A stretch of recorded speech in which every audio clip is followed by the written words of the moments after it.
کو بتائیں امریکی صدر جو بائیڈن نے اسرائیل اور حزب اللہ کے درمیان جنگ بندی کا اعلان کر دیا ہے۔ لبنان میں جنگ بندی کا نفاذ پاکستانی وقت کے مطابق آج صبح 7 بجے سے نافذ ہوا۔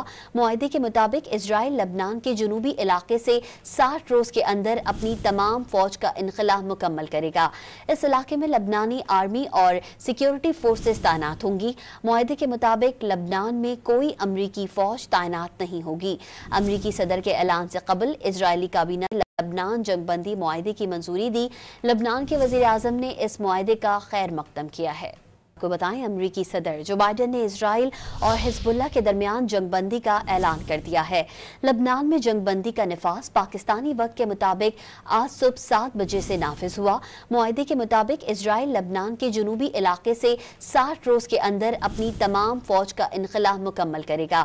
اس علاقے میں لبنانی آرمی اور سیکیورٹی فورسز تعینات ہوں گی۔ معاہدے کے مطابق لبنان میں کوئی امریکی فوج تعینات نہیں ہوگی۔ امریکی صدر کے اعلان سے قبل اسرائیلی کابینہ لبنان جنگ بندی معاہدے کی منظوری دی۔ لبنان کے وزیر اعظم نے اس معاہدے کا خیر مقدم کیا ہے۔